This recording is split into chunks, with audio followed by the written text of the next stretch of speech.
Toxic ಗಾಗಿ ಹೊಸ ಅವತಾರ ತಾಳಿದೆ ಯಶ್. ತಮ್ಮ ಮುಂದಿನ ಸಿನಿಮಾ ಹೆಸರು ಟಾಕ್ಸಿಕ್ ಎಂದು ಘೋಷಣೆ ಮಾಡಿದ್ರು. ಮಲಯಾಳಂನ ಖ್ಯಾತ ನಿರ್ದೇಶಕಿಯಾದಂಥ ಗೀತಾ ಮೋಹನ್ ದಾಸ್ ಅವರನ್ನ ನಿರ್ದೇಶನಕ್ಕಾಗಿ ಆಯ್ಕೆ ಮಾಡಿದ್ದು ಕೂಡ ಅಷ್ಟೇ ಅಚ್ಚರಿಯಾಗಿತ್ತು. ಟೈಟಲ್ ಘೋಷಣೆ ಮಾಡೋದು ಬಿಟ್ರೆ ಅದಾದ ಬಳಿಕ ಯಶ್ ಏನ್ ಮಾಡ್ತಿದ್ದಾರೆ, ಸಿನಿಮಾ ಯಾವ ಹಂತದಲ್ಲಿದೆ ಎನ್ನುವ ಬಗ್ಗೆ ಯಾವುದೇ ಅಪ್ಡೇಟ್ ಕೂಡ ಸಿಕ್ಕಿಲ್ಲ. ಆದ್ರೆ ಇಂದು ಅವರು ಹೊಸ ಅವತಾರದಲ್ಲಿ ಹೊಸ ಲುಕ್ ಅಲ್ಲಿ ಕಾಣಿಸಿಕೊಂಡಿದ್ದಾರೆ, ಸಾರ್ವಜನಿಕವಾಗಿ ಕಾಣಿಸಿಕೊಂಡಿದ್ದಾರೆ.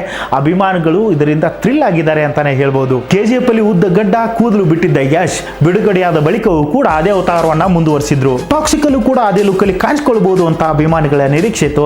ಆದ್ರೆ ಯಶ್ ಹೊಸ ಹೇರ್ ಸ್ಟೈಲ್ ನಲ್ಲಿ ಕಾಣಿಸಿಕೊಂಡಿದ್ದು ಅಭಿಮಾನಿಗಳಿಗೆ ಖುಷಿ ಕೊಟ್ಟಿದೆ ಅಂತಾನೆ ಹೇಳ್ಬೋದು. ಅನಂತಮ್ಮನಿ ರಾಧಿಕಾ ಮರ್ಚೆಂಟ್ ಅವರ ಮದುವೆಗೆ ಅಂತ ಮುಂಬೈಗೆ ತೆರಳಿದ್ದ ಯಶ್ ಮತ್ತು ರಾಧಿಕಾ ಪಂಡಿತ್ ಮುಂಬೈ ವಿಮಾನ ನಿಲ್ದಾಣದಲ್ಲಿ ಕಾರ್ ಹತ್ತುತ್ತಿರುವ ವಿಡಿಯೋ ತುಂಬಾ ವೈರಲ್ ಆಗಿದೆ.